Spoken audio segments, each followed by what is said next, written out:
One more second.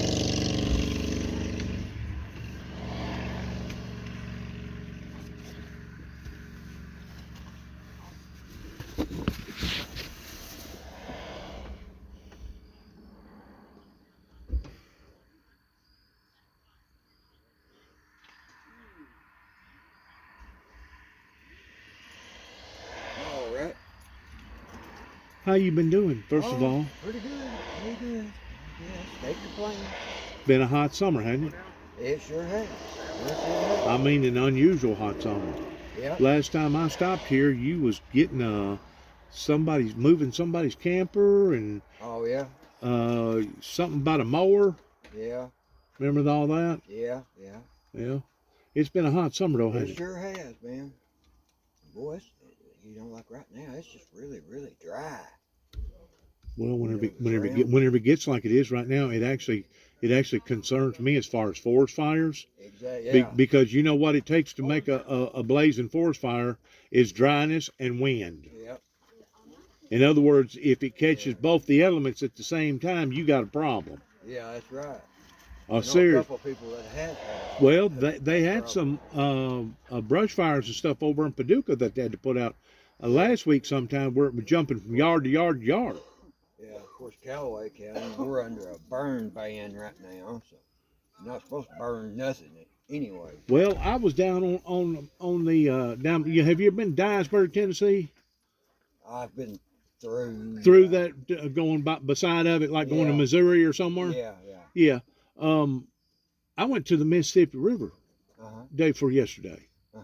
down there in the Delta area, Uh-huh. and the Mississippi River is so low they've had to stop all the barges. Is that right? Ah, baby. It's all over the news. I'm surprised you didn't pick up on it. Well, see, I haven't heard. I don't get any local channels on the TV, and Gotcha. What's going on around here? Well, they said that they've got 2,000 barges sitting, Is that right? Man, Full. man.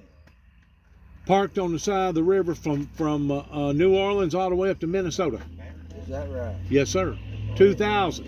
They can't move. Now, they're calling for a little bit of rain coming here tomorrow, Yeah. but I was told by somebody that in order for that river to start functioning like it ought to, you'd probably have to look at a 24 to 48 hour rain north of here, Yeah. and plus you got to look at the Ohio that flows into Mississippi, and ain't no telling how many other rivers flow into the Mississippi north going up towards Illinois and stuff. Yeah. That you'd have to really look at a big event just to be able to Yeah. Right. clear it up to where it is right now. Yeah. Yeah. I think there was some talk about releasing another foot out of the Tennessee River up here to Kentucky Dam towards trying to help them out. Yeah. But that Tennessee Lake right now, the Kentucky Tennessee Lake, it's just about at its pool right now, if not a little bit below. Yeah. You know what I'm saying? Right. But it's Don't know if they've had any bad snowstorms north of us it ain't been cold enough. to It hadn't been cold enough. They're just now starting to get some bleaks just of now snow starting to get some. up in the Rockies, Yeah. up towards I call it high territory. I know, I talked to some people that just came back from Michigan. There were flurries going on up there. I mean, they never did get no accumulation. But don't you think the weather's gotten freaky, man? Yes, I do. We don't get no bad winters no more, do we? No, sure don't. I can remember back in this area whenever it get cold, my God, it'd stay cold from about November on up to about It would March. stay cold. And you'd have to bust ice if you had any cattle or hogs out there, livestock. You'd have to bust ice sometimes 2 or 3 times a day. Like last year, I mean, we had some cold nights, but it'd just be one night, You remember that cold snap that come up through here, and y'all had to hurry up and put them heaters in that RV to make sure nothing freeze up. You remember that? Yeah, yeah. That same front went all the way down to almost Brownsville, Texas. Is that right? Yes, sir. Huh. And killed almost 1,000 people. Huh. They froze to death down there. You know why? Because Texas has an ego, and Texas thinks that they're above and beyond everybody else. And Texas, as of a couple of years ago, they may have now, has never tied in with the rest of the electrical grid system nationally. Yeah. I don't know if you know this or not, but if they're having problems with electricity out in California, they can actually bring electricity from TVA over here and send it over there. They can flow it just like water. Huh. Yeah, they can help each other out that way. Well, see, Texas wanted to be independent, and whenever that cold come down there, their grid system couldn't take it, and it burned it up and froze it up and locked down, and people done without electricity for about a week during the time that it was so cold down there, and what people didn't actually freeze to death wound up dying because they had bad medical problems, or they trying to get a generator, and carbon dioxide poisoned them and killed them that way. Killed their own self. Killed their own selves, yeah. Man, they just aren't prepared for cold weather like that. But what I wanted to talk to you about, and I'm going to ask you this of a consistency, because I know that you've dealt with a lot of people. Mm-hmm. You deal with the public. Right. And there are certain things that you can say to them and certain things you can't say to them. Right. I met up with a black couple over in Milan, Tennessee, and this was about 20 years ago or longer, along about 1995, and I got to know them real well, and they got to know me real well. Yeah. And they was hooked up with some Yahweh people. Some what? Yahweh people that believed in worshiping on Saturday, and then and they never did call Jesus. They called him Yahweh and called God Yahshua. Just kind of a little bit different, Yeah. But anyways, they had a place out there at Huntington, and they was just starting off from coming from Atlanta, and I got to know them very, very well. And Brother Green had 3 daughters at the time. One of them was probably about 14, the other one about 10, and the other one was maybe about 6 or 7. Yeah. And I took on a project with them, agreed with them, of taking about 200 pages of my material that I had handwritten because of my bad grammar and because of my bad spelling. I needed it retranslated, not actually translated from another language to American language, but translated as far as it being correctly spelt and right pronunciations and the whole 9 yards. Maybe reworded. Right. Exactly. Kind of like a ghostwriter or whatever. Yeah. And he was going to put his 3 children involved towards doing that project. And I left all that material over at his house and kind of hee-hawed around. Well, after about a couple of years and you don't have no material to prove what you're doing, he said he was going to turn it into a family project. It'd be good for the girls, for them to learn their spelling and grammar and stuff like that. Yeah. After about 2 years, I said, Brother Grant, it don't appear like you're going to do anything. So I went ahead and I got all the material back. And didn't nothing get lost or nothing. But whenever I come back to Tennessee in 2014, with my brother being down on that piece of property that you come down there and park that trailer at, he was one of the first people that I come back to because I had that much of a commitment with him, and I thought the whole family, right? Yeah. Well, whenever I stayed out there for about 3 or 4 months, me and my brother got building on that pole barn out there, that project, and I didn't have no ladder, and I knew that he had 2 or 3 ladders because he'd already been on 2 or 3 projects, and I asked him for one of the ladders, and I said, you mind me borrowing that ladder? He said, no, go ahead and borrow it. So I went ahead and borrowed it, and I had it for about 2 or 3 weeks. And then I called him up again, and his wife was raising Cain. She said, well, I want that ladder. We need that ladder. I said, well, Brother Green done told me that I could use it as long as I needed it. Yeah. Well, she just got all tempered about it. She just made demands. I want this ladder back. Well. Huh. Well, I took the ladder back. Yeah. Brother Green, his idea was, well, man, if you're doing something like you want to do, as far as a rehab center towards helping people out, he said just keep as long as you need it. Yeah. Not that he was going to give it to me. Right. And all it was an 8-foot stand-up ladder. Yeah. You know what I'm saying? You buy them all day long for about $100. Right. It was made out of aluminum or fiberglass. Right. I brought the ladder back, and about a week later, he fell off the ladder and broke his neck. Is that right? So I found out about that same ladder? Same ladder. I found out about it. He was down at Jackson Hospital, Jackson, Tennessee Hospital. That's the biggest hospital that we got, where y'all up here probably got, what, either Paducah or... Well, now a lot of people from here go to Jackson. Do they really? Yeah. I didn't know that. Sure do. I didn't know that. But anyways, I went down there and visited with him, and of course, he was basically just a vegetable. Right. He had a tube in his throat, and he couldn't talk, and the only thing that he could do was maybe move his eyes a little bit and blink, you know what I'm saying? Yeah. But he was completely, totally paralyzed. Good. And they kept up with him for about a month up there in the hospital. And I guess they realized that they were just dealing with a bad case. So they handed him over to the wife and her mother and took him home, and within just a few days he died.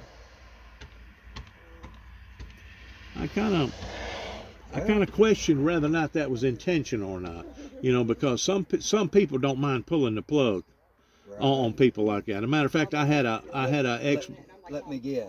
He had a fine insurance policy. I don't know. I don't know. I don't know nothing about all that. Well, I mean, I'm just that's always a possibility, But the main thing that was influencing her was her mother from Atlanta come up to Tennessee with them and basically settled in, And I just pulled over there at her house a while ago, and I basically just took on a cussing from her. Oh, really? Yep, and the reason why was because whenever her husband died, I thought enough of the family that I went to the funeral there in. Am I in somebody's way?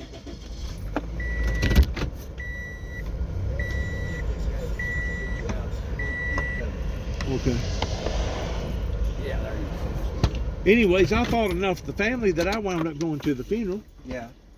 And I wound up speaking on his behalf as far as a eulogy. And I thought that everything was well conducted, and I was one of the pallbearers and the whole 9 yards. You know what I'm saying? Right. But anyways, I come back to the older woman, which would have been Shirley's mother, and I wanted to sit down and do an interview with her, and I used a GoPro camera at the time because I didn't have a smartphone. And I asked her, I said, is it okay for me to record you? And she said, absolutely, record me. So I went ahead, I recorded her. And then the Spirit moved upon me about 2 or 3 weeks after that. So I documented that recording, and I put it on cassette tape. And I took it to her church. And I dropped it off of me and her talking. And if I thought that I was saying anything raw, or her saying anything wrong that would have come back and hurt her, like maybe we had covered up a murder, or maybe we was doing illegal drugs, or doing something really, really bad that didn't need to be promoted out there in the eyes of the public, I never would have dropped it off to begin with. You know what I'm saying? Right. I never would have done anything like that. Right. So my whole intentions, my motivation was to glorify God. Here they are. They claim to be Christians. I claim to be a Christian. We had a little sit down. We had a little testimony. She done already agreed it's okay for me to record her, but I didn't explain to her what I was going to do with the recording.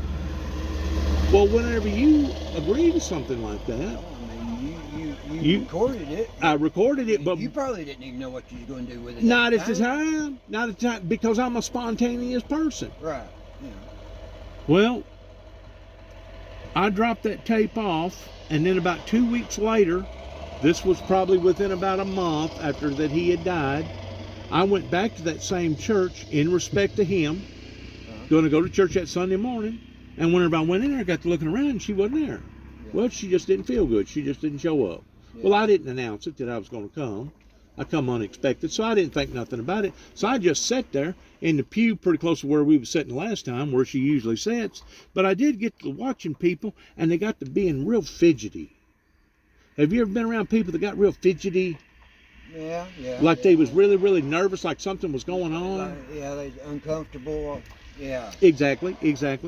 And I got this feeling that something's going on, but at the same time, you know, if you're not that familiar with a group of people, you really don't know if this is normal or abnormal. You know, whenever you see 2 or 3 of the deacons get up and go to the room and then come back, sit down, and go back to the room, sit down, and 2 or 3, during a preaching session. Yeah, and that's very disrespectful to be getting up during the preaching like that. Absolutely, but I didn't know if they'd done that all the time, right? Yeah, right. Well, as soon as I walked out the freaking door, you know what I was greeted with? About 4 or 5 deputy cars out there from Carroll County, Huntington, Tennessee. And what they said was that I had a bunch of material on my truck, Jesus signs and all this other stuff about the Lord, and it made them feel uncomfortable, and that they'd rather me not come back there. Do what now? Said it made them feel uncomfortable, and they'd rather me not come back there. In other words, I got banded from that church, even though I'd just been there 2 or 3 weeks before that, speaking in one of the brothers' eulogy, and it was a black church. It's in Tresvant, Tennessee. There's a lot of black people up there. But that don't mean nothing. To me, that don't mean nothing. Love is love, and we're all supposed to be sharing the same love in Christ. That's right. You know, the Bible says, freely ye have received and freely give. And I thought that, hey, if you know, I listened to that testimony again, and I thought to myself, well, this may be good for somebody to hear, and it will be all in the honor of the Lord Jesus Christ, not in honor of me, not in honor of the person that I was talking to, but in honor of God, because of the seriousness of the stuff that we was talking about that got recorded. That's the reason why I felt like that it was justifiable in putting it on cassette tape and then passing it out.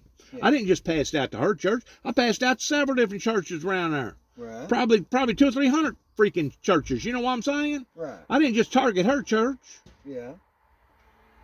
Well, I'll believe that. She took offense to it, and she said that I was, what do you call it whenever you, not extorting her. Yeah, extorting her. She felt you was extorting her. Felt like that I was extorting her. And I was always under the impression, from a legal technicality standpoint of it, the only way that you can actually be charged for doing that would be like if I took a picture of either you or your son or your grandson, and I decided I was going to take that picture and put it on a cereal box, okay? Yeah. And then I was going to start marketing that. Yeah. And I started drawing in proceeds. Yeah. Because yeah, in other words, you're making money off of my grandson's picture. That's and we're not. So that's you're doing something that you shouldn't be doing. Yeah. And whenever I stopped in there today and talked to her, she said, "Jimmy, we don't have nothing in common." She said, "You just need to go on, not come back here." And she got very, very ill. The daughter got very, very ill at me. And she said, "You know, my mother is still upset towards what you've done about that cassette tape." I said, "Miss Green, how many times do you have to apologize?" I said, "I've already talked to Miss Green about this, and according to me and her, we already done buried a hatchet on this." I said, "Obviously, you must be kicking it around towards still wanting to keep her going about it, and that's the reason why that you've told me that I'm not welcome there." Well, whenever I first pulled up her, she didn't recognize me. She thought I was a mail carrier. She thought I had a package. I said, "No, I don't have a package." I said, "You don't know who I am?" I said, as many hours that I've sat in your house under your table, and as many prayer meetings and as much studying we've done in the Lord, and you don't know who I am?" Amen. Well, we had words, and I ain't going to lie to you. I felt bad. I really did, because she was basically pointing me out as me being nothing but a low down, no good for nothing scoundrel. And once more, if I was taking her image and making money off of it, then I could say that I was doing something that I shouldn't have been doing. I was profiting off of her. But I was profiting off of me and her talking, and But That's not the case, though. No, it wasn't the case. And the fact of the matter is, she knew that I was recording her whenever I was recording, Yeah. and she allowed for me to record her. I didn't tell her what I was going to do with the recording. Okay, I'll be there in a bit. Huh. I didn't tell her what I was going to do. You know, right now I got my telephone recording right now. You know what I'm saying? Right. But you know what I do with it is my business. That's right. But whenever I left them there, she made me feel like I was scum, man. Scum. And I bet you I hadn't got 3 miles down the road heading back towards Huntington, where their county seat is. And sure enough, I met 2 sheriff deputies on the way to Tresvant. And I thought to myself, I bet you they had already contacted the law. And I never got out of my vehicle. Yeah. Never got out. All I done was honk the horn. She comes out and basically all hell busts loose. And I thought to myself, I bet you she has contacted the police again. This is the point that I'm trying to make, is this. It really don't have nothing to do with privacy rights. Right. If what you're doing it in the name of the Lord. Right. Because the Bible says, to whom much is given, much is required.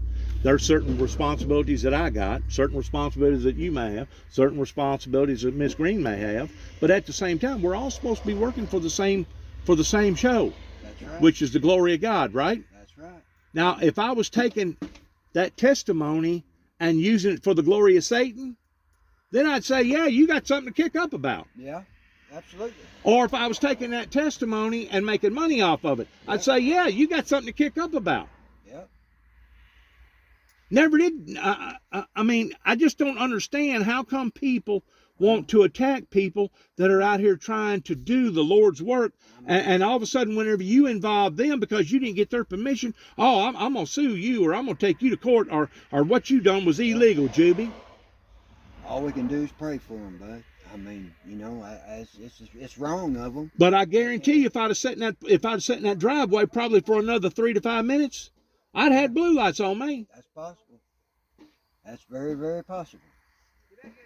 And this is another thing I thought about.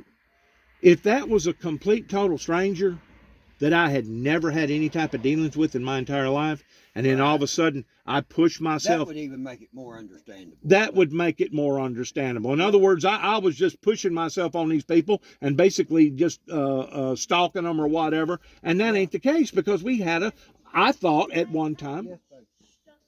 Oh, okay. Do what? It's just so loud I can hear it. Oh, okay.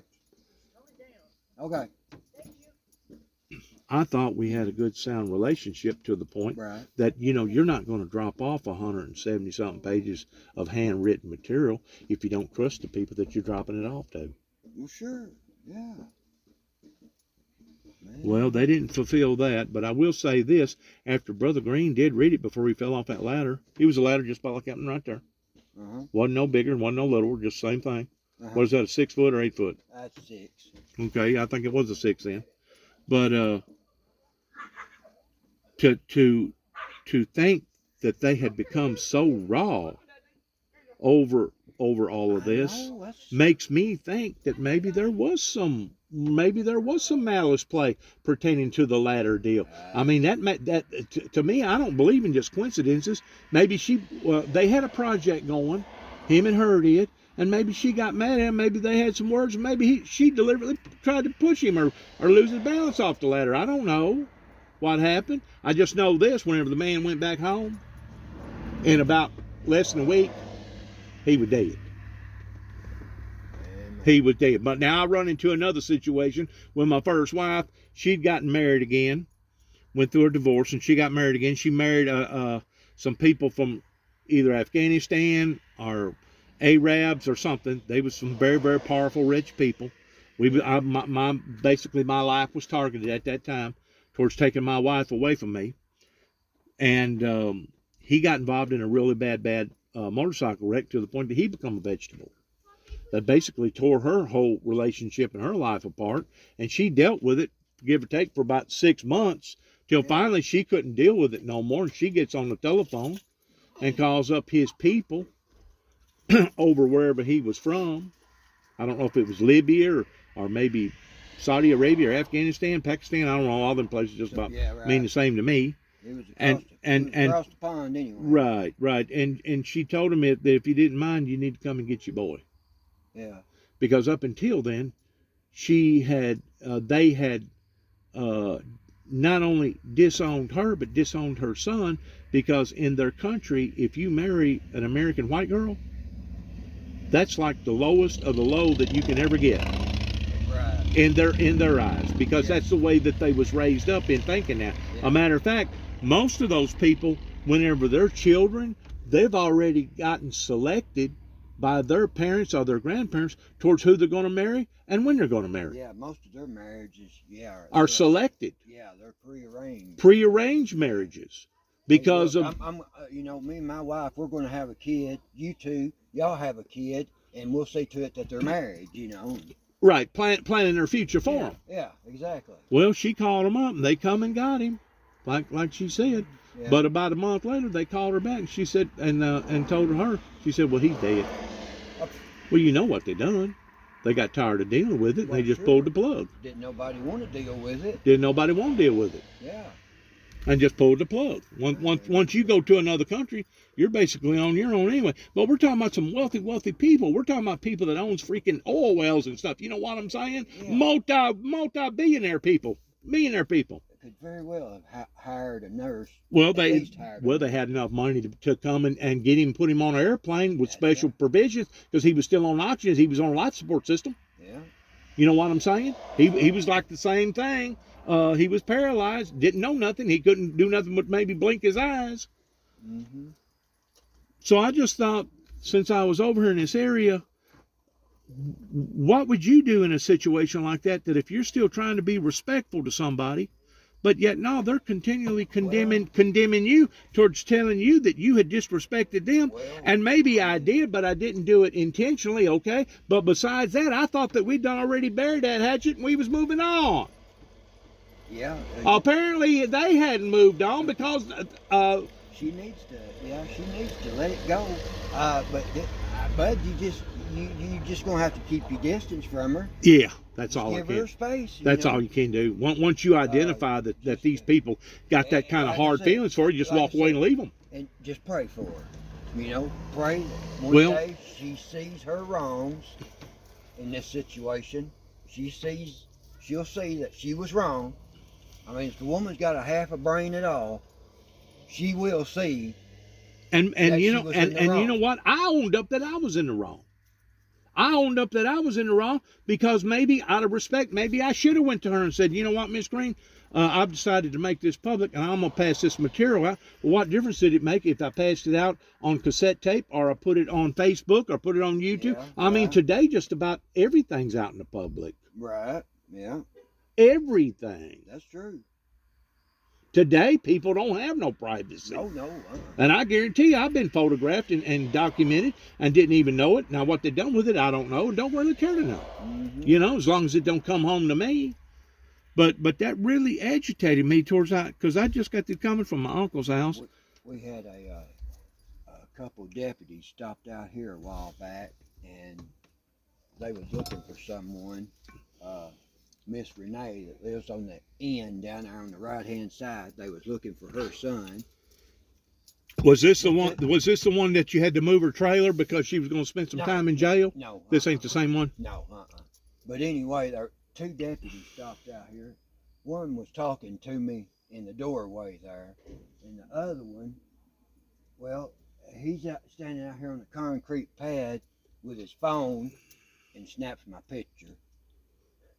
For his records, I guess. Right.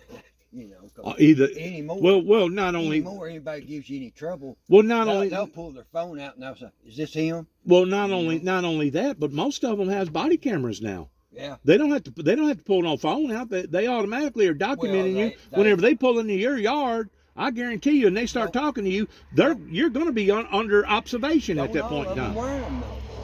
And they're supposed to. I mean, hey, all of them don't. Some of them wear those secret eye cameras, like a private eye camera, to where like it's in an ink pen or something like that. And I guarantee you, they're going to cover their tail in case something was to occur and they needed to cover their tail. But at the same time, if they mess up, then all of a sudden that material gets disappeared. Oh, right, yeah. Didn't Very know true. nothing about it. Very true. We had equipment failure. Yeah, It just wasn't on, yeah. or the battery was low. Something like that. Sure. It's always something. Sure, but you was telling me about this doctor, about his, I guess it was his son or his daughter that wound up having some trouble, and that was the way that you basically wound up with this automobile right here, pertaining to the law being crooked. I've never seen the law being as crooked as what they are today, towards basically taking advantage of their citizens. Oh, they do, man, they do. I mean, they'll set you up in a heartbeat. I'm talking about they'll literally plant stuff in your automobile and then turn around and say, "Oh, we found this here." You know what I'm saying? I sure do. I'm kind of real quick. Hey, Jason, I'm going to ask you about these.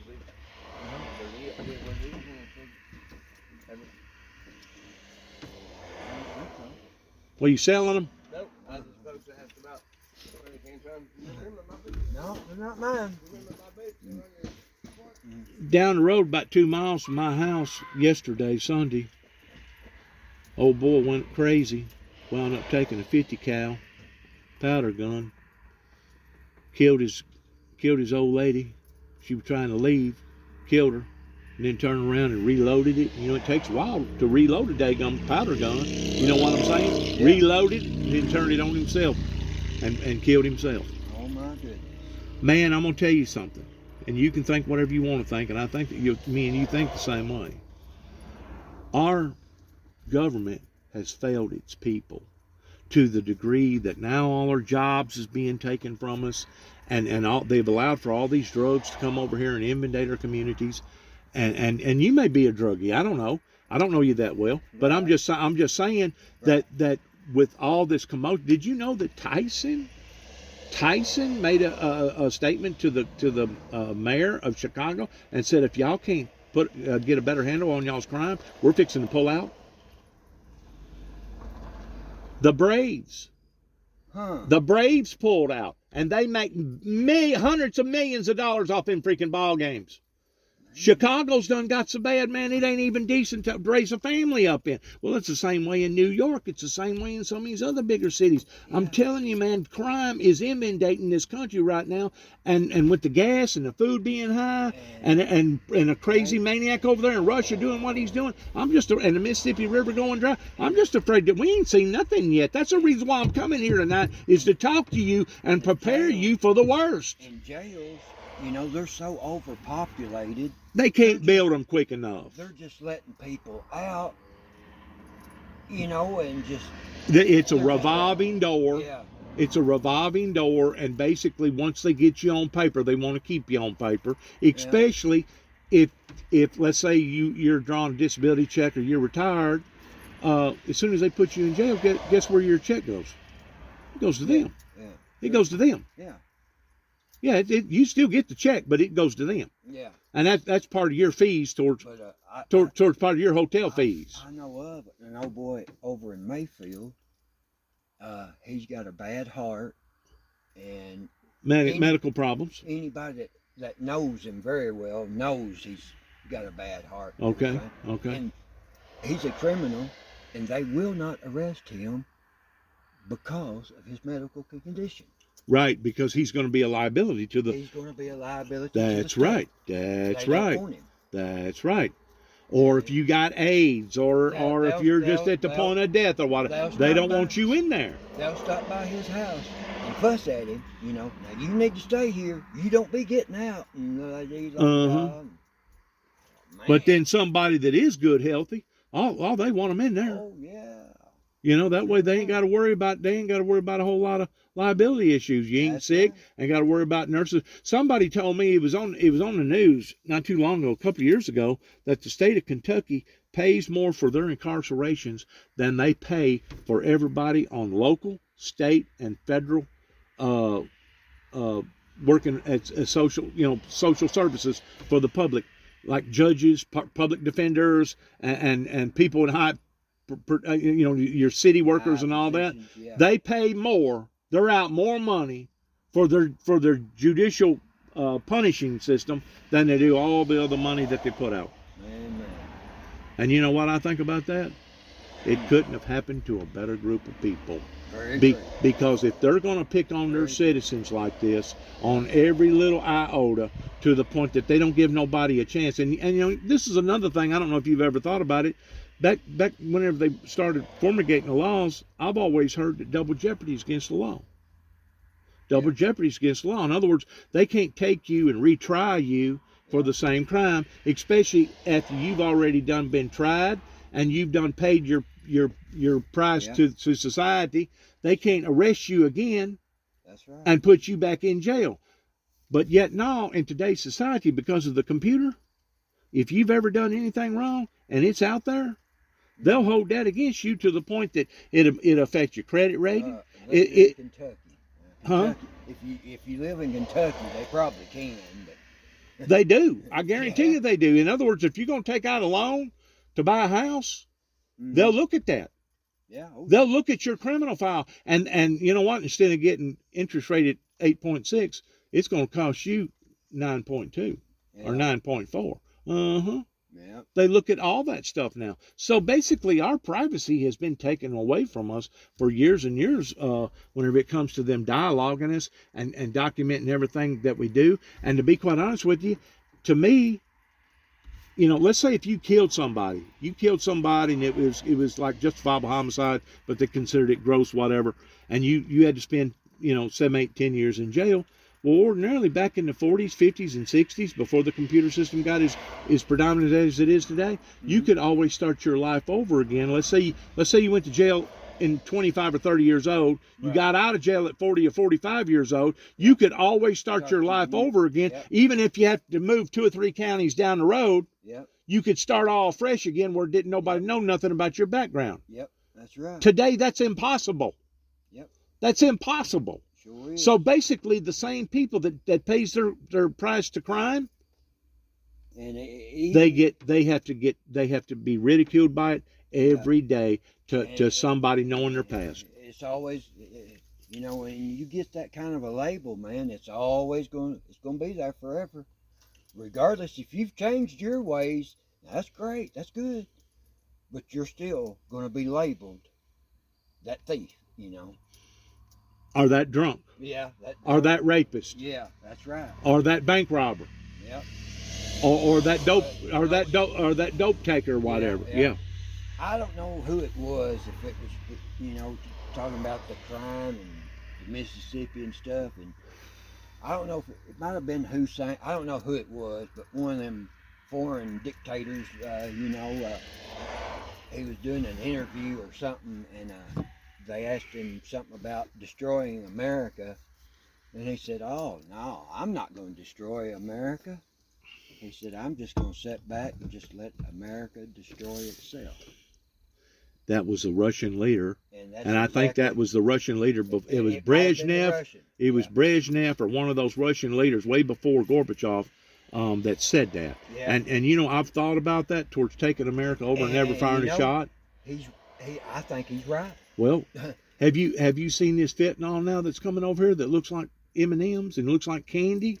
They're putting out big warnings with the trick-or-treaters this weekend towards be on the lookout, because you got a lot of freaking cruel people out here in the world that is liable to deliberately put fentanyl in a trick-or-treat bag, and they claim that if you do just one little bitty a microgram of it, that it'll send you sailing to the moon. But if you do 2 micrograms of it, you're dead. You're dead, yeah.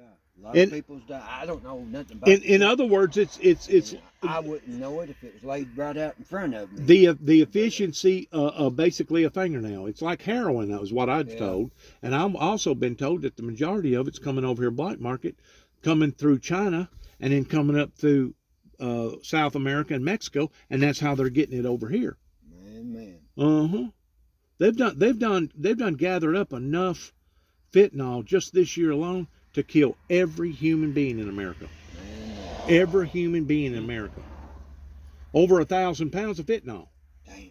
But whenever you got 8,000 illegal immigrants coming over to the border, we got over 1 million people that's already done come here just this year alone. You know, if you bring in 1 million people today of illegal Mexicans, that they're going to populate, right?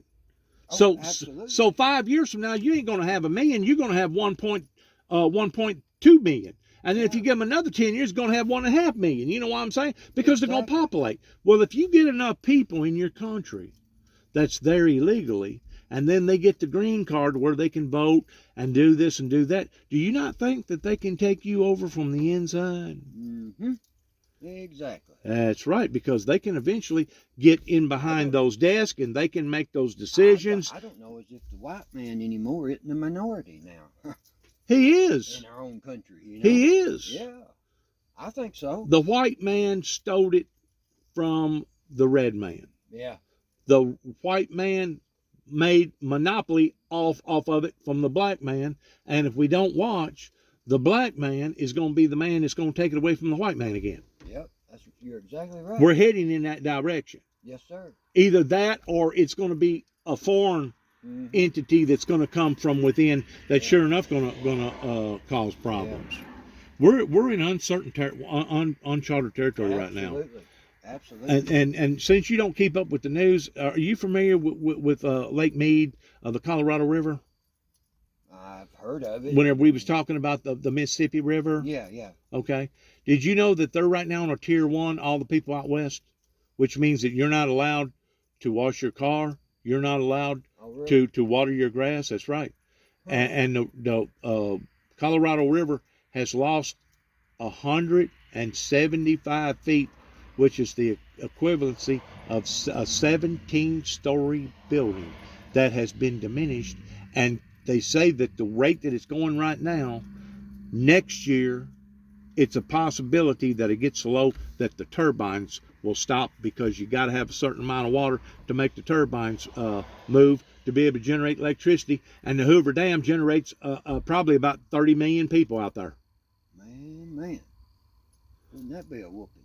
Also, are you familiar with the underground streams that everybody digs wells and stuff? Yeah. Called an aquador system. I mean, it's everywhere, right? Yeah. Well, they've been using irrigation systems out there in California, growing all their crops again and again and again, and now it's causing the aquador system to dry up. I know. Out towards Arizona and Oklahoma and Texas. Like in this area alone, our water table is not nowhere near what it used to be. I mean, these guys putting wells in, I mean, man, they're going exceptionally far. Are they really? Yeah. I mean, the water table is just, it's gone. So it is affecting our underground aquador system. He's got something to say to you. I mean, or announcement or something to make. I tell you have to look at the tires. Yeah. I've done the same tires. My buddy of mine owns the tire shop now. So. Okay. Yeah. Okay. All right. Sounds good. And the people that it affects, usually the first people that it affects is those that's in the higher plane. In other words, you take people in the Smoky Mountains, on the Appalachian Mountains, back in 2007, whenever it got so hot and dry, that's whenever Dollywood caught a fire and it burnt like, I don't know, 500 freaking structures. Man. They was already running out of water up there in the hills. My granddaddy. Because the water table's got to go higher. See what I'm saying? Yeah. When we got booted out of LBL and we moved over here on the backside of Dexter, that well was hand dug, and it had hand laid stone in it for the walls, and that well called a cistern. That well called a cistern. They're about 8 to 12 inches in diameter, where you can drop one of them buckets down in there. It's got a little plunger on it, a thing on it, and pull it up and get all kind of fresh water you can. Oh, yeah, absolutely. But now we had, electricity was already out. But my point is that well was like 85 feet deep. That's what most of the wells are in my area. They're somewhere between 70. It run for years and years and years, no problem. And then about 2005 or so, it started giving problems, and eventually it just dried up. Well, had to have a new one put in. You know how them guys had to go 265 feet to ever hit any water. Jesus. 265 feet. Well, they was digging an irrigation system over here in Sharon for somebody, and they thought that they had, I don't know, they got a machine now that can tell just exactly where to dig, and they thought that they was going to hit a main vein, and come to find out they didn't hit a main vein. They had to dig about another 300 or 400 feet for one of those big things that you put in the field for an irrigation system. Yeah. You know, that's pumping like something like 20 gallon per freaking minute, you know, or something like some crazy, maybe 200 gallon per minute. The earth, I mean, the water table is just shot, man. I mean, we have just. Well, have you heard this? Have you heard this? You know, Mexico is a big city, Mexico City. Yeah. And we're talking about 28 million people. Yeah. It's one of the largest corporations, area for all metropolitan area that there is on the planet. Right. Other than maybe Tokyo or places like that. Mm-hmm. But their freshwater system has went from this to this, and now they're on a tier 2 in Mexico. Yeah. How many times have you heard people say something about, oh, if you go to Mexico, don't drink the water, don't drink the water. Right. You know, well, they've had pissy poor water problems out there for years and years and years. I don't know if it's because of the limestone or it's in the ground or something, you know what I'm saying? Right. But their fresh water supply that they was relying upon feeding 28 million people is no longer there. Yeah. The Rhine River over in Germany dried almost completely up this year to the point that they was finding boats that had been shot during World War II that never had been discovered down there. Oh, man. Yes.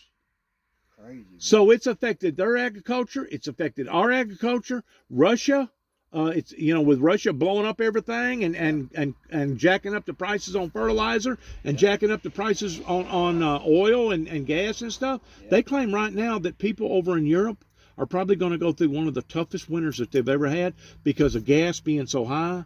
You know, our inflation has raised up 8.5%. Theirs is raised up more like 11 or 12. Really? Yes. Wow. They're paying like $10 a liter for gas right now. Mm. Yes. Man. And they're already foreseeing come this winter, people are going to have to choose between either staying warm or not being able to buy medicine. Or buying their medicine and freezing to death. What to do. And not having nothing to eat. Yeah. Plus over in China, they're just now getting basically over the COVID stuff. And their agriculture over there was a very, very hot year over there. Yeah. So this is happening globally, worldwide, and I'm sitting here trying to talk to these people in love, and she's coming out yabbing on me like a little biting dog on the back of my heels, and I'm thinking to myself, you know, yesterday I had a neighbor basically commit suicide, a double suicide, double homicide. Yeah. And I'm thinking to myself, what is wrong with these freaking people? Yeah, exactly. All I done was record something that actually occurred that me and her was talking about. And then I made it public, and now they're threatening to throw me in jail over it. It wasn't nothing. What was so bad about it? It wasn't that we was having a conversation about her cheating on her husband, or about her making moonshine or doing something illegal. Exactly. It wasn't none of the above of that. Right. And here these people claim to be serving the same God that I serve, the Lord Jesus Christ, and you gonna come at me like that? That's right. So I just don't know what's going to happen, man. I'm telling you these things. Listen to me. I'm telling you these things right now because I know you got a child in that house. Looks like he's about 7. Yeah. Right? 8. 8. He's 8 years old. Yeah, I got to get in here and get him. This is my point. This is my point. Yeah. Start preparing. Yeah, I agree with that. Okay, I know. Start becoming a prepper. Yeah. Don't let nobody know that you're hoarding food. Yeah. Don't let nobody know that you're hoarding water. Don't let nobody know nothing other than maybe you. Right. Because if you don't want something told, you know who you tell? Nobody. That's right. Nobody. But I'm telling you, for the benefit of your child and for the benefit of your family, you may want to start making some preparations. And I know with you running this trailer court, you see it every day towards people making the wrong move, and the next thing you know, their whole life basically falls out from underneath them. I know you see it every day. I sure do. Well, whenever we see something like this coming up on us, We need to start preparing. That's right. Oh, I mean, in my roundabout way, yeah, I am preparing. So, you know, 'cause yeah, Just don't advertise it. no, Because I'm not doing that. it could actually be one of the Yeah. things that would have you killed, because they would target you if they knew that you had 2 or 3 generators stored up in That's case right. electricity That's went right. out, or they knew that you had this or knew that. Right. It could actually be to your destruction if you right. get out here and advertise it. So you That's don't right. tell nobody nothing. No. You Sure bag don't. it up. You put marker on it. When did you Yep. bag it up? When did you put it in the container? Yep. Put the date on That's it. That right. way you'll know exactly how old that it was. Whenever you do have to get to that container or whatever. Yep. And I'm not telling you these things to try to worry you. No, I know, bud. I'm not trying to tell you these things to make you upset. Oh, I know that. I know that.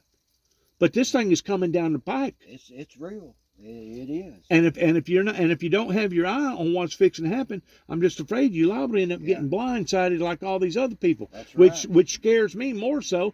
You know why? Because me and you can always go fishing and survive. We can Yeah. always put a bean in the ground and grow a crop and survive. We can always hunt a rabbit or a deer or a squirrel and survive. Yeah. You know, even if we right. had to use a bow and arrow. That's right. But you take all these people in these cities that don't have nothing but concrete and Yeah. asphalt to look at, Yeah. they don't have that privilege. They're not gonna make it. So where are they going to go? That's right. They're going to leave those metropolitan areas and they're going to come to the country. Yeah. And guess what? They ain't gonna make it. They already are. Yeah, that's true too. You hear me? So Yeah. whenever you start seeing better- license plates from Michigan, when you start seeing license plates from Indiana, There's when a you- lot of them around. when you start seeing license plates, I'm telling, I got a trained eye from looking at plates. Yeah. You know, because of the extensiveness of the law that I've been involved in. Right. But whenever you start seeing license plates from Chicago and license plates from New York, Yeah. start worrying. That's right. And Well, you can tell if it's a bunch of thugs or not. Oh yeah. Yeah. You know how they look. You know how Oh, they right. dress. Yeah. You know what kind of music they listen to. Right. Yeah. Well, bud, I gotta get this truck over here. I gotta get it back, and I had to borrow a truck. Take a grandson to the doctor this morning. What's wrong with him? He has to go get a testosterone shot. What's that for? To make him a man. He don't. Make he him was a born, man. He was born without one. Pardon my grammar. He was born without a nut. He only had one nut. Yeah. I got you. In other words, he had a defect down there. Yeah. And he has to go in. And because he had the defect, He has because to have that normal procedure that happens his whenever body does not produce this testosterone, and therefore they have to inject him with it and if for you him to be a normal, and let me ask you to this. be a normal man. Sure, you know. and let me ask you this, because this is kind of all science and all kind of medical, but it's also got to do with the LGBTQ community and everything else, because now you got men, it's women, Oh, you got women, it's men, in the whole 9 yards. Right. If you didn't do that, is there a strong possibility that he could actually become bisexual, or maybe he was like a woman or something, or you know, like that. like his vocal cords never changed to a manly type level Yeah. or something. You know what I'm saying? That's very, Be like a sissy type person. that's very possible. I mean, you can be a sissy type person and not be gay. Oh yeah, absolutely, yeah. So what you're saying is you've detected something which you probably already knew, that there may be a problem with that. But now it's getting down to the nitty gritty of either do or die. It's either you do something now or pay the consequences on not doing it. He's 21 years old, and he's been this way. I mean, he was born that way, you know. Yeah. And after he got about 13 or 14, that's when they started him on these testosterone shots, you know, because that's when in his teenage years, puberty, you know. Right. So they're giving these shots. I still remember that back Make when him a man. I still remember. I think I was in either 5th or 6th grade whenever my nipples got real hard. Yeah. You know what I'm saying? Yeah, And I right. started growing cuticle hair Yeah, around my loins down there and stuff. yeah. You know, started growing hair on my face, and it's like, Yeah. what's happening to me? Yeah. You know? That's Well, right. you're becoming a man. You're changing. Your body's changing. Yeah. And I guess women, in a way, go through the same thing, Poor don't they? guy, and he, Don't girls go through the same thing? You know, whenever Oh, yeah. pertaining to their periods and he their. won't never be able to have a kid or nothing. I hate that for him. So you got more children than just this one kid right here. So you're saying it was what, another son that you had by another wife or something? Well, he's just a grandson. Okay. Yeah. Yeah, I gotta get this truck over here, get it back to the rightful owner. How's the old man doing? Oh, he's good, I guess. I hadn't really seen him in a while. Well, he's Talked to him on the phone a couple times. he's still fitting the bill down here, isn't he? Oh yeah. He's still marking all the X's and O's, right? Yeah. Sure is. Have you? It looks to me like you got some vacancies out here now. How many vacancies do you have? Oh gosh. 10, 12? Yeah, there's been 10 easily. Really? Yeah. What's up with that? People's money just got tight with all the high dollar gas and food and everything else. That's about, yeah. People's money got tight, hadn't it? Yeah, sure has. You probably seen a whole lot less RVs going up and down the road and stuff, hadn't you? Very true. Yeah. Not like it was, before Right. COVID, Right. pre-COVID. Yeah. I think COVID has messed a lot of stuff up, don't you? It has, man. It has. Sure has. Well, listen, I'm going to get on. Okay, bud. Be safe. Hey, you don't have a problem in me putting that on my Facebook, do you? Put what? My recording? No. Okay. Because I didn't want you to get mad like her and me wind up losing my friendship with you. Because once more, we're doing it for the glory of God. We're not doing this for ourselves. And maybe one day somebody will stumble up on that information and it'll help them some way or another. Very true. That's what I was hoping with the Green family. I wasn't trying to do that to embarrass her. I wouldn't. Matter of fact, I wouldn't have done it for $1 million for that intent. And she knows it. And she knows it. And she's still holding it against me. I don't know what she's thinking, bud. So what does that tell you about her? Like I said, she just give her space, pray for her, and hopefully one day she'll see her wrong. That's all you can do. That's all any of us can do. Hey, thanks for talking to me, man.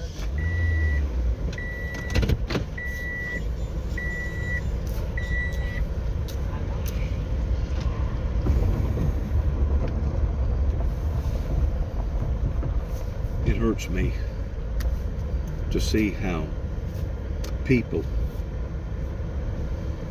has become, I guess the right word would be disproportionalized in seeing not only physical defects, but also moral defects, spiritual defects, social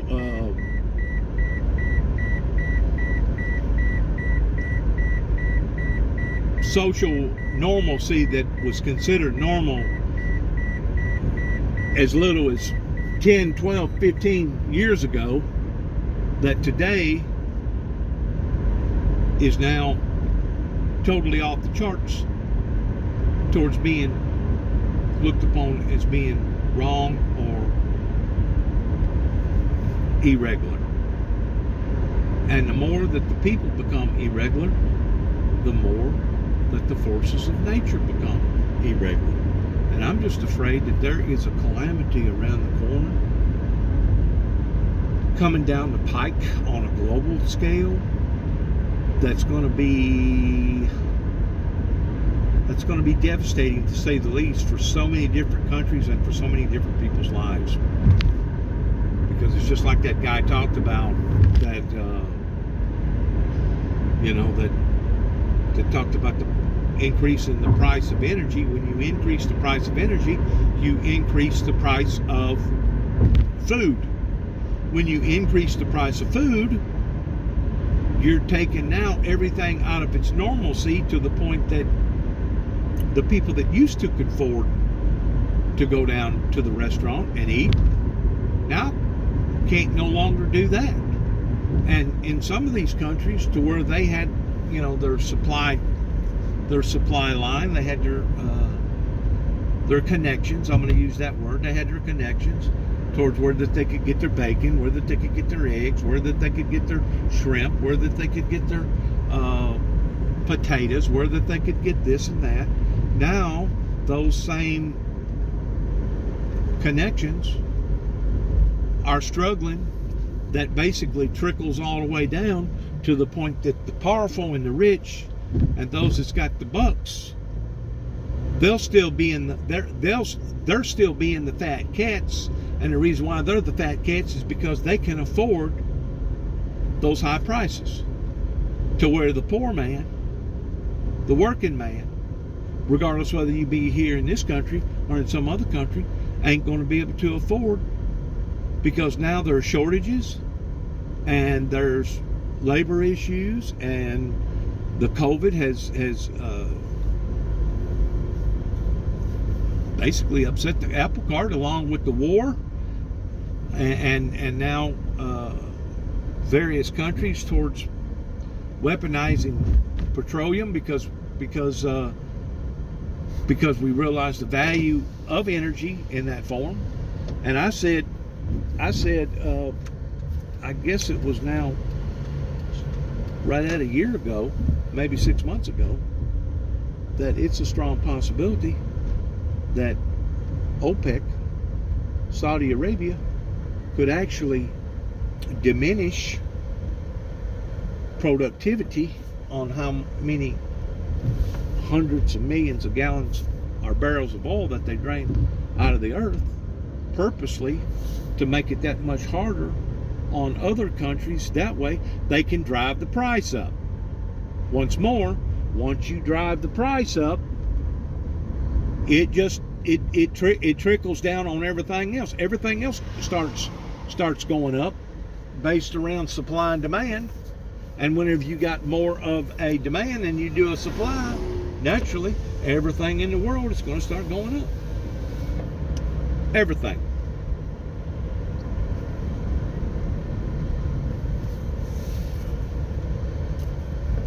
Good evening. This must be the fire station. Well, it used to be a fire station. Now it's an EMS station. Really? Yeah. Where'd the fire station go? Well, which one are you looking for?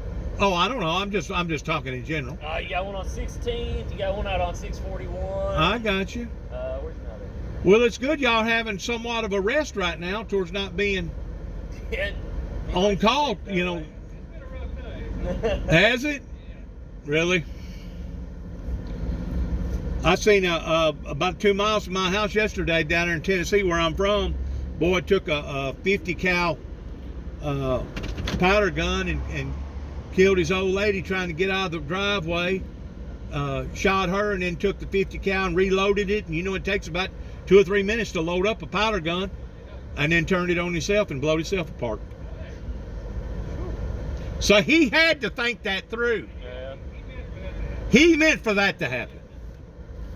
But yeah, I mean, y'all probably seeing bad, you know, relentless, horrible situations like that towards people's lives crumbling, and you know, a lot of it's got to do with drug abuse, and a lot of it's got to do with just, you know, surrounding circumstances, unforeseen circumstances. We're living in some hard times. I'm just afraid that it may get a whole lot harder before it gets better. Whenever you got the Mississippi River going dry and a war brewing and all the other stuff, I'm just afraid it's going to get worse before it gets better. That's what I'm thinking too.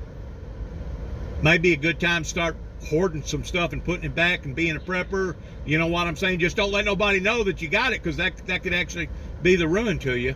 You don't need to advertise it. Y'all have a good night. I seen you out here enjoying yourself. All right, man. You take it easy. Take care of yourself now. Thank you, first responders.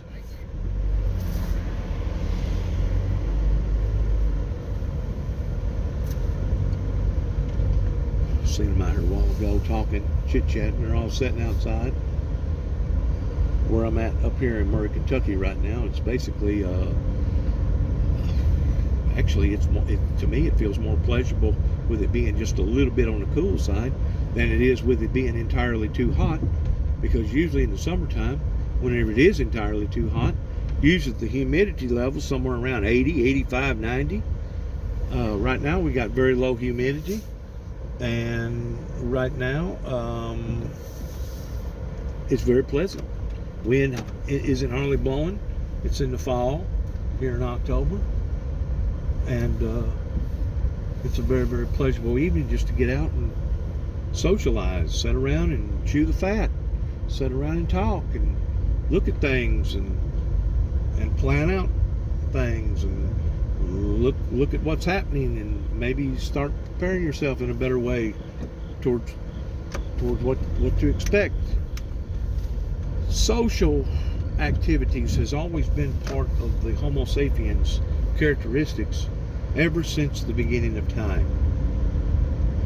And to be quite honest with you, with all this social media, internet stuff, and all this other stuff going on with smartphone technology, it's actually put a wedge in between people to the degree that now people don't act like people, they don't talk like people, and they don't respond like people, as far as the way that people used to have love in their heart and that always had a sense of gratitude about them, to where, you know what, if worse come to worse, I got you back, as far as the brother's keeper.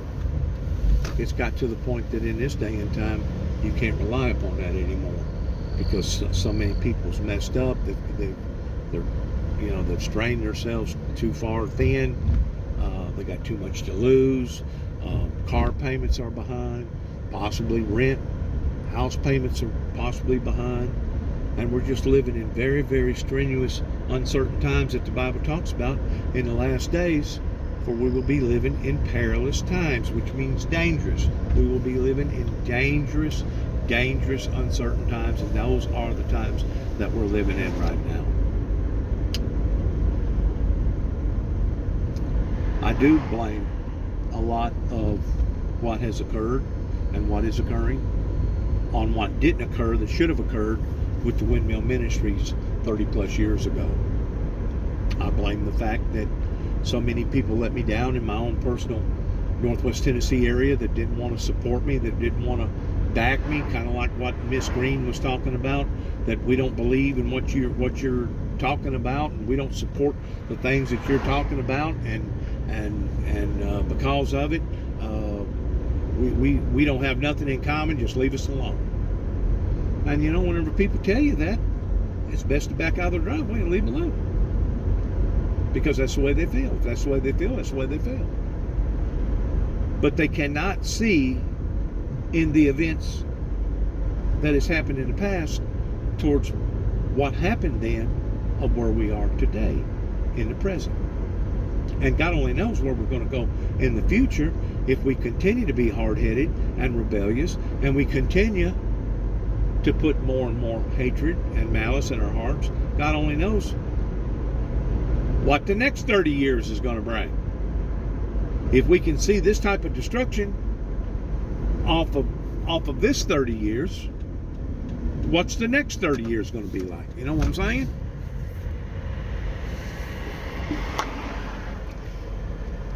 What's the next 30 years going to be like? It's not so much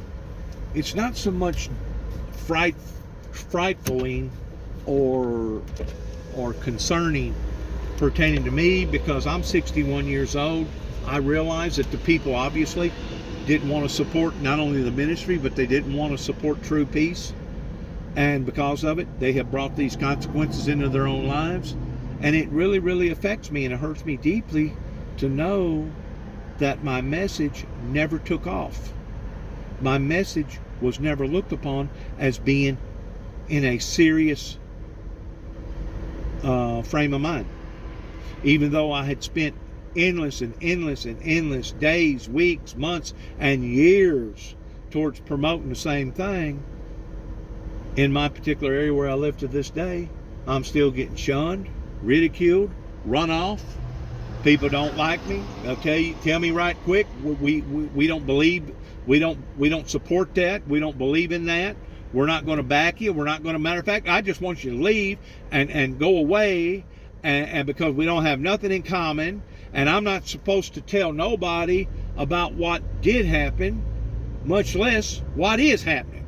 In other words, I'm just supposed to clam up and act like that none of this has occurred in Northwest Tennessee with all these different people that I've had all these different relationships with.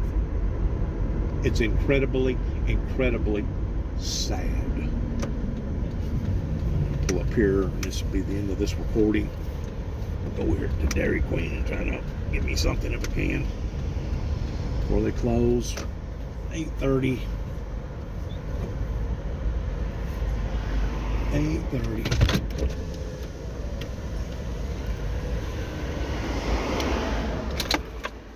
Hey, how you doing? Good, how are you? I'm doing just fine. What can I Looks do? like you got everything going on here. Where's the big crowd at? Usually you have tons and tons of kids out here. Is the Yeah. kids out of school tonight or what? Yeah, they are. Oh, really? Yeah. Y'all ain't having college up here now? Oh, well, they're on some sort of break? No. No, So what's going on? How come you don't have a big audience? I do not. Too late? What time do y'all usually close? 9 o'clock. That's why. Mm. You got to. In other words, you probably already had your rush, right? Yeah, we did. Yeah, you probably already served, what, a couple hundred people or something. And right now it's just now slacking off. Yeah. What I'm wanting is a banana split. How much are the banana splits, do you know? $4.44. $4.44. That ain't bad. Are you wanting nuts or rip on that? No nuts, but I do want all the trimmings with the strawberry and the pineapple and the chocolate. You know what I'm saying? Yeah. You wanting whipped cream? Yeah, they usually put whipped cream on there. That usually comes with it, don't it? Or is that extra? Oh no, I just was asking you to let them know. Yeah, I want whipped cream on it. Anything else? No, do I pay now or later? You can pay now. Okay. It's gonna be $4.44. Okay. All I got's for 20. Alright. Okay. 4.44.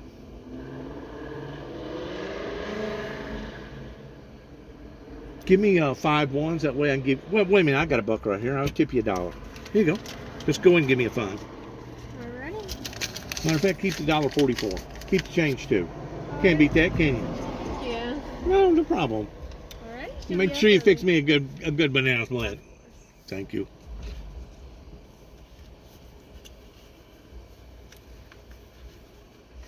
There you go. Get something to eat.